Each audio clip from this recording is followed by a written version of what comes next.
La vidéo ci-dessous est un extrait d'une émission intitulée Décrypter l'Afrique, produite avec le soutien du média qui le diffuse sur son antenne 24/7, comme le fait également en Afrique et en Europe la chaîne de télévision Vox Africa. Décrypter l'Afrique est une revue d'actualité politique consacrée au continent africain, avec cette semaine les journalistes Fabrice Huimot et Franck Tocci, l'ancienne journaliste et conseillère en stratégie politique et en communication Geneviève Gotzinger et l'ancien diplomate et consultant Laurent Bigot.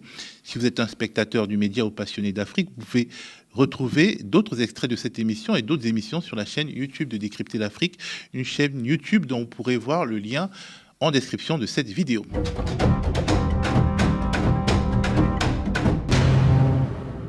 Le Sénégal de Bassirou Diomaye Faye et d'Ousmane Sonko pourra-t-il incarner une voix féconde répondant à la fois aux aspirations de démocratie et de souveraineté de leur peuple et des opinions africaines? La tâche est ardue et passe notamment par une redéfinition des rapports avec les puissances occidentales et les grandes multinationales.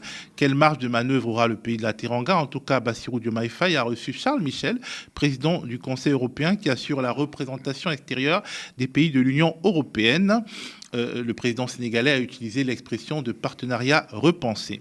Nous voulons bâtir un partenariat repensé, rénové et fécondé par une vision partagée d'un ordre international plus juste et reflétant les réalités du monde actuel. Un partenariat adapté aux mutations et apte à soutenir la dynamique novatrice que nous voulons imprimer à nos relations. Il a également été question du programme du nouveau pouvoir pour un Sénégal souverain.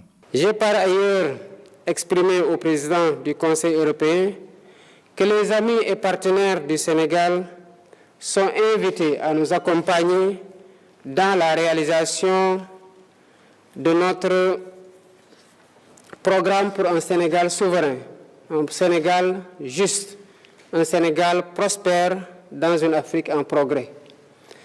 J'ai également évoqué avec le président Michel nos priorités qui s'articulent autour d'un modèle économique endogène d'industrialisation avec comme rampe de lancement le secteur primaire, à savoir l'agriculture, l'élevage, la pêche.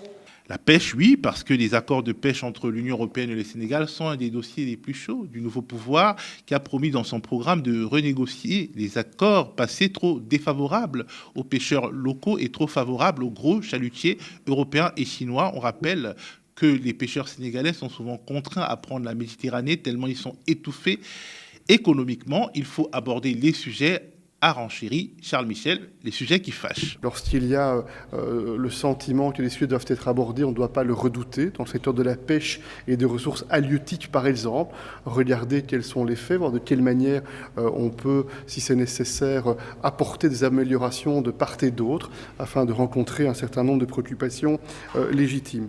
Et nous pensons en effet que la responsabilité de l'Union européenne, c'est d'être un partenaire loyal, prévisible, sans aucun agenda caché, parce que nous avons un intérêt très, très objectif à ce que le Sénégal puisse rencontrer les défis auxquels vous êtes confrontés, le défi du développement, de l'émergence économique et de l'amélioration des conditions de vie pour les populations.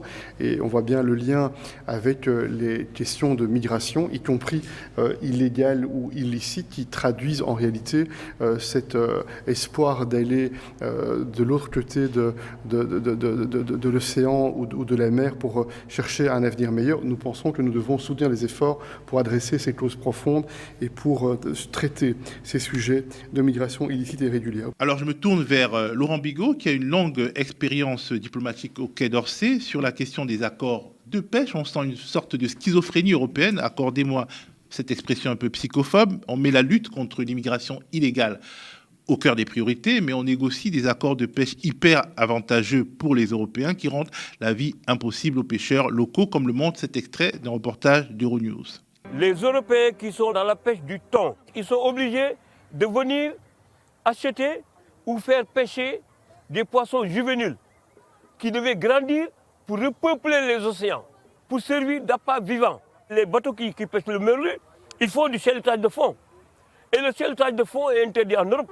Ce sont ces accords qui raquent tous les poissons et qui créent une concurrence déloyale avec la pêche artisanale. Qu'est-ce qui se passe, Laurent, dans la tête des policymakers européens ? Ils défendent les intérêts de l'Europe ou de l'Union européenne, parce qu'il faut être plus précis. Et peut-être que dans les négociations qu'ils ont eues avec différents États africains, dont le Sénégal, ils avaient face à eux des partenaires qui n'ont peut-être pas défendu de manière optimum l'intérêt de l'État africain qu'ils représentaient. Donc moi, je pense que la démarche du nouveau président sénégalais, elle est saine. C'est-à-dire que de remettre les contrats sur la table, tant dans le domaine de la pêche que les contrats pétroliers, c'est le même sujet. On parlera des contrats pétroliers. C'est de revisiter ça et de considérer est-ce que c'est conforme aux intérêts du Sénégal ou pas. C'est ça, un partenariat. Moi, en tout cas, et en tant qu'ancien diplomate, j'ai aucun problème à ce qu'un partenaire nous dise en fait, on va remettre ça sur la table et on va regarder si c'est conforme à nos intérêts. Et c'est plutôt sain d'avoir cette démarche-là parce que si ça aboutit à un nouveau partenariat, les deux parties diront OK, on a mis ça sur la table, on a défendu au mieux chacun nos intérêts, et puis le nouveau président sénégalais pourra expliquer aux Sénégalais, oui, ça profite au Sénégal. Et comme tu le disais justement, aujourd'hui, les accords de pêche sont désastreux pour la filière pêche au Sénégal. C'est ça le problème. Ça profite peut-être au Sénégal d'une certaine façon, ça lui rapporte peut-être de l'argent à l'État sénégalais. En attendant, les pêcheurs sénégalais, eux, souffrent beaucoup. Donc c'est ça que j'imagine que le nouveau président veut. Et je pense que c'est sain de mettre ça sur la table, d'en parler. C'est ça un partenariat équilibré. Je veux dire, ça fait des années qu'on dit on va refonder la relation entre l'Europe et l'Afrique, entre la France et les États africains. C'est ça un partenariat équilibré. C'est qu'on met les choses sur la table et on se dit des choses quand on n'est pas d'accord. Mais alors c'est paradoxal parce que l'Europe donne l'impression de mettre au cœur de son agenda la lutte contre l'immigration illégale, mais elle pousse ouvertement, objectivement, les pêcheurs sénégalais à se barrer. L'Union européenne n'est pas une contradiction près. C'est l'échelle de temps en fait qui va pas. C'est que c'est pas la même échelle de temps. La conséquence migratoire de tels accords commerciaux, c'est décalé. Et de toute façon, en plus, quand je dis on, les Européens, on est complètement obsédés par cette histoire, cette question migratoire. Il va bien falloir qu'on s'en accommode parce que la démographie africaine fait qu'il va y avoir des flux pendant les 20 ou les 30 ans qui viennent. Et il va falloir les gérer intelligemment. Toute la démographie africaine ne va pas se déverser sur le continent européen, comme le disent certaines formations politiques extrémistes, mais les flux vont être croissants, c'est évident, et c'est une richesse pour tout le monde. Donc c'est aussi ça qu'on peut gérer, c'est-à-dire que les flux migratoires peuvent être une richesse pour l'Europe et non pas un échappatoire face à la misère. Bien sûr que ça va continuer. Enfin, je veux dire, comment sont peuplés les États-Unis d'Amérique ? C'est les Européens qui ont fui la misère d'Europe et qui sont allés s'installer aux États-Unis. Mais quelque part, ça montre quand même qu'au-delà des discours, c'est le capitalisme qui tire la barre. C'est les groupes financiers européens C'est la logique capitaliste, mais qui l'emporte sur l'ensemble de la planète. C'est comme ça que ça fonctionne. Le vrai problème, c'est pas l'Europe, l'Afrique. Le vrai problème, c'est le fonctionnement aujourd'hui du capitalisme. Ça, c'est le vrai problème. Et c'est un fonctionnement qui détruit la planète, qui détruit l'être humain, et que personne ne remet en cause aujourd'hui. Alors Fabrice, on a beaucoup reproché à Macky Sall d'avoir tourné kazakh, candidat, puis président élu. Il dénonçait les pratiques des bateaux-usines européens, puis, mais de manière spectaculaire, il a trahi ses compatriotes. Oui, d'ailleurs, les pêcheurs artisanaux sénégalais étaient très enthousiastes à l'élection de Macky Sall en 2012, mais l'accord... Il était soutenu par le parti écologiste sénégalais, d'ailleurs. Oui, et son ministre chargé donc de la pêche était justement quelqu'un qui avait une fibre écologiste, et on se disait que l'accord entre l'Union européenne et le Sénégal, qui n'est pas nouveau, il date de 1979. Il a été signé pour la première fois sous Senghor, renouvelé à plusieurs reprises, mais jamais véritablement à l'avantage du Sénégal. En 2014, il y a eu une tentative d'amendement, mais on était toujours sur une certaine surexploitation des fonds marins sénégalais. L'accord de 2020 qui a été reconduit pendant 5 ans prévoit 10 000 tonnes quand même de pêche. Alors, en échange d'une contrepartie financière, mais on le disait, elle est assez ridicule, 3 millions d'euros de l'Union européenne pour avoir accès à tous les fonds marins sénégalais, sachant qu'il est extrêmement difficile de contrôler si les pêcheurs, les chalutiers européens ne dépassent pas véritablement les 10 000 tonnes prévues. Et à titre de comparaison, en 2019, l'Union européenne a signé un accord de pêche avec le Maroc qui prévoyait une contrepartie financière de 208 millions d'euros. Donc, le décalage entre les 3 millions que touche le Sénégal et les 208 millions qu'ont réussi à négocier les Marocains. Bon, alors l'accord a été annulé parce qu'il y avait le conflit avec le Sahara occidental qui rentrait en ligne de compte.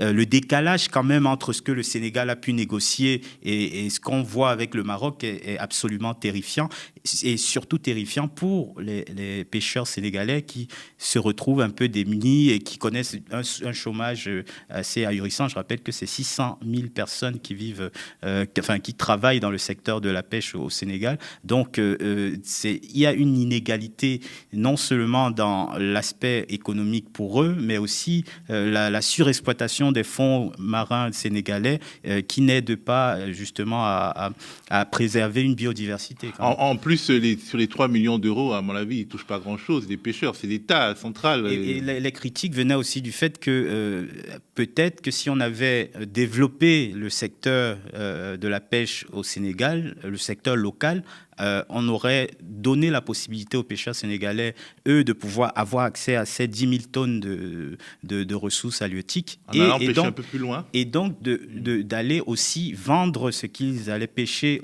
à l'Union européenne, donc d'avoir un système qui leur aurait été profitable. Alors, Franck, on a forcément peur que les mauvais scénarios se reproduisent. L'analyse de l'actualité africaine peut rendre afro-pessimiste. On a vu Macky Sall changer de braquet. On a peur pour Bassirou Diomaye Faye. C'est à raison, bien évidemment, parce qu'on se souvient, il y a 20 ans en arrière, avec Wade déjà avait soulevé cette question. Et en octobre 2012, Greenpeace avait pointé du doigt le pillage systématique des ressources halieutiques sous le régime Wade. Macky Sall qui arrive au pouvoir avec beaucoup d'espoir et d'espérance. Dans la foulée, le 30 avril 2012, il annule une série d'autorisations sous le régime Wade, ce qui avait suscité beaucoup d'espoir, je le disais, dans la filière halieutique et chez la population sénégalaise. Mais 10 ans après, qu'est-ce qu'on constate? C'est que le régime de Macky Sall a fait pire que ce que faisait le régime de Wade sur la question de la pêche, justement. Alors, comment faire, Geneviève, pour rendre les dirigeants, en tout cas, les mettre en face de leurs paroles? Parce que, bon, oui, on dit jamais 203, on peut penser peut-être que la maturation politique de la société sénégalaise empêchera Bassirou Diomaye Faye et Ousmane Sonko de faire absolument ce que leurs intérêts personnels leur demanderont. On peut aussi penser qu'ils ont des convictions supérieures à celles de Macky Sall, qui était quand même un pilier du régime Wade. Je pense qu'ils ont quand même été élus sur une promesse très forte de rupture. Ça, c'est très clair. Et j'ai le sentiment, alors on parlait de la pureté tout à l'heure hors antenne, mais j'ai le sentiment que vraiment, ils ont la volonté, en tout cas, de bien faire et de faire progresser ce pays sur la voie d'une souveraineté réelle. Voilà, donc ça, moi, a priori, je les crois, je leur fais confiance là-dessus.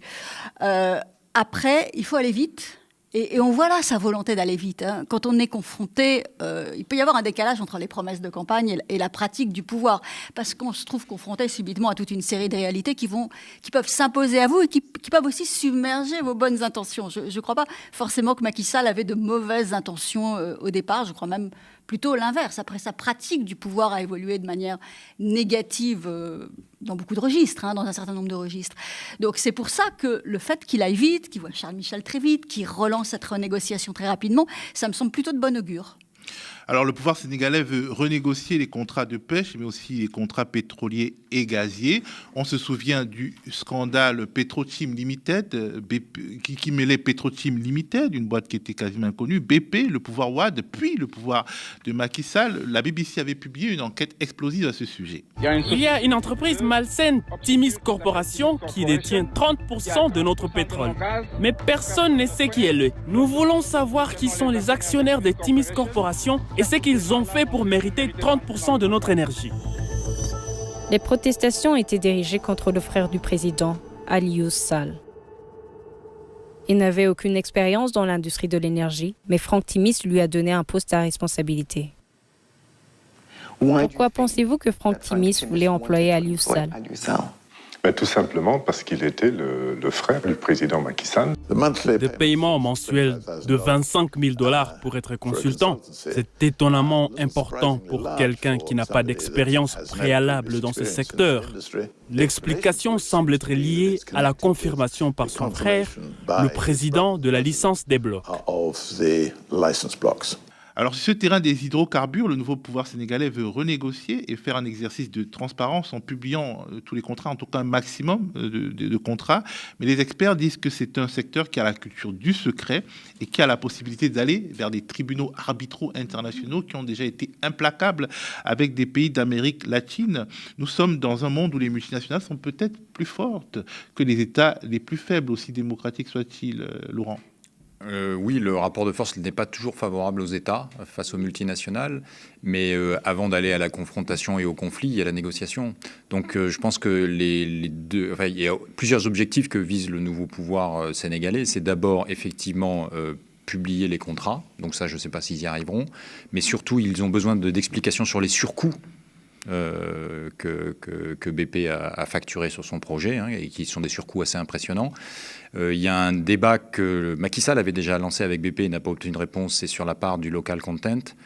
En même temps, Macky Sall s'était lui-même compromis avec BP. Et oui, mais avant de partir, il y a eu un échange de courriers et des échanges assez tendus avec BP en estimant qu'il y a des engagements que BP ne tient pas sur le local content. Et BP utilisait le British Petroleum. Ouais, BP utilise le subterfuge de dire mais comme le gisement est à cheval entre la Mauritanie et le Sénégal, la législation sénégalaise ne s'applique pas. Donc on n'est pas obligé d'appliquer le local content et on choisit nos opérateurs dans les secteurs qui sont rendus obligatoires dans le local content comme on veut.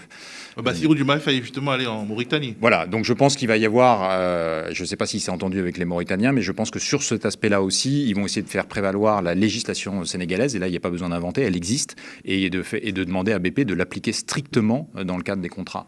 Là aussi, je pense que c'est de bon augure. Et puis, je pense surtout que sur des contrats pétroliers et gaziers qui vont quand même rapporter beaucoup d'argent au Sénégal, les Sénégalais ont besoin de savoir l'architecture. Alors, c'est complexe. Moi, je me suis fait expliquer une fois les contrats pétroliers par des gens de Total. Oui, il faut s'accrocher. C'est vraiment complexe. Mais en même temps, c'est essentiel pour la population de savoir qu'ils en tirent le meilleur parti, eux aussi.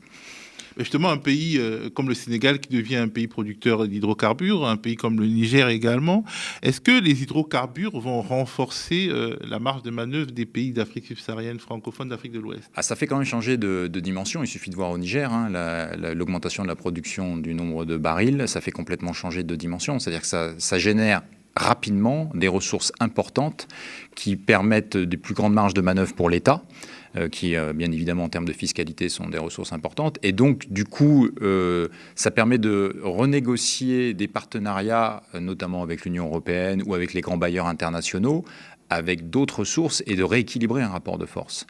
Et l'enjeu pour tous les pays africains en particulier, c'est de pouvoir justement utiliser cette ressource liée aux hydrocarbures pour rééquilibrer le rapport de force dans le concert international. Ce qu'ont très bien su faire les pays de la péninsule arabique.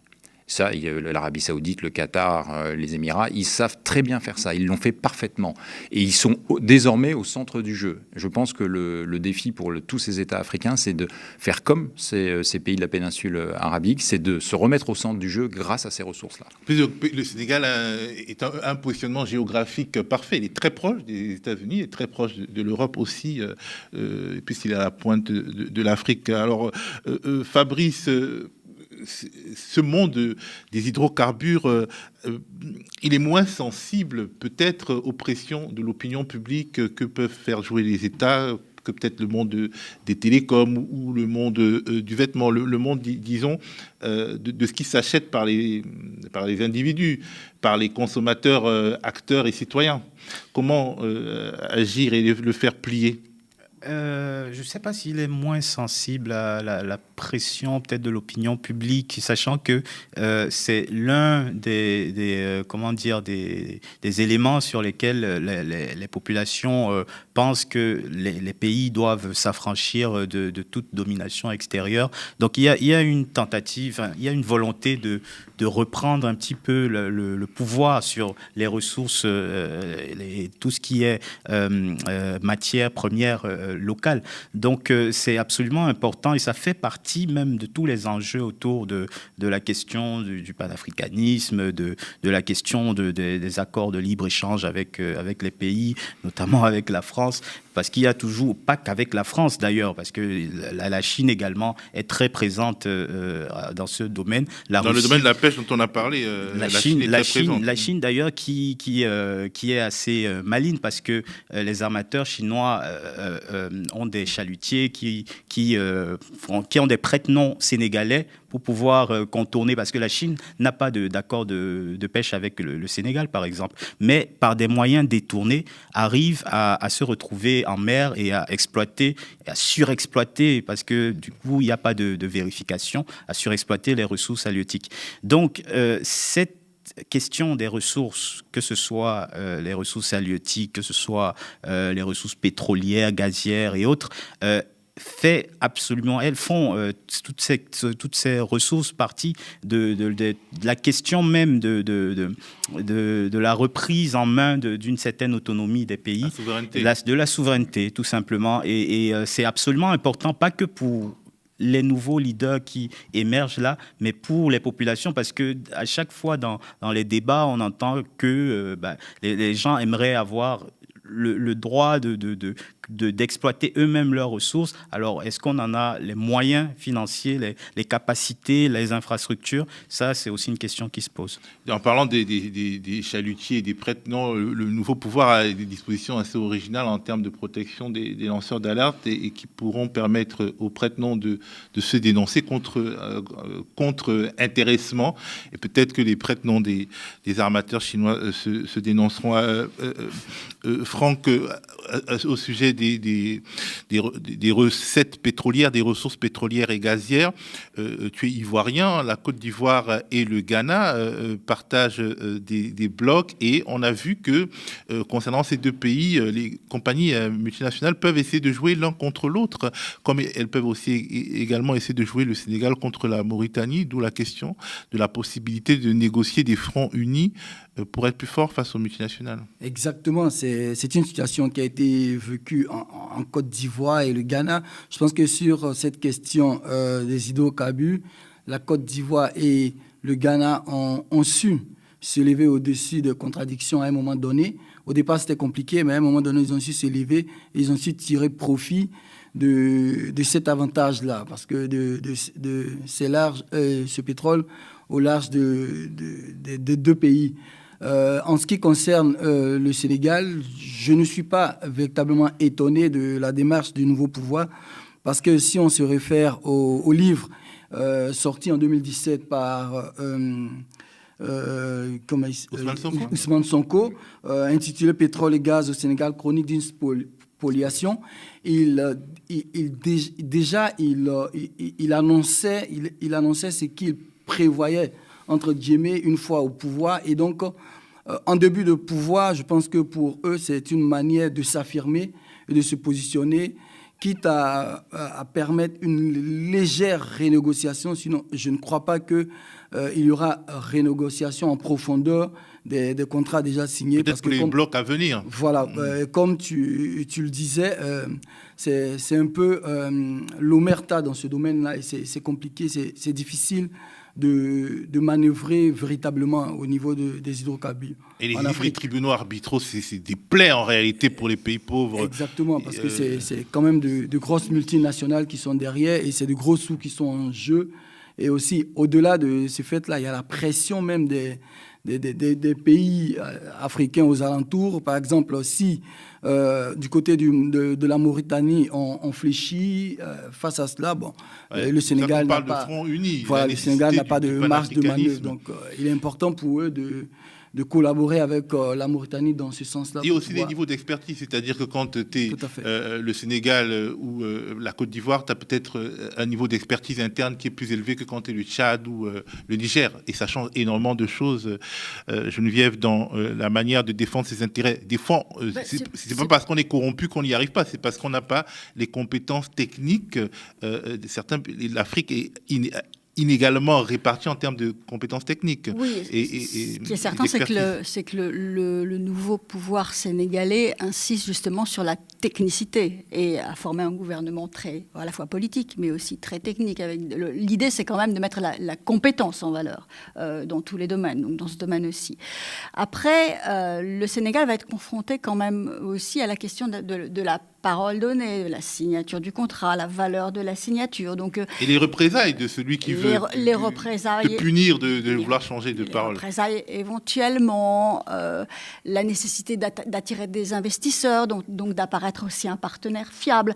Donc il y a eu un certain nombre de prises de parole du nouveau président à cet égard qui insiste aussi là-dessus. Le Sénégal se montrera un partenaire loyal, le Sénégal sera rigoureux. L'important, c'est que nos intérêts soient davantage préservés et pris en compte. Mais cette dimension-là de confiance, je crois, elle est aussi essentielle à ancrer très très vite avec les partenaires du Sénégal.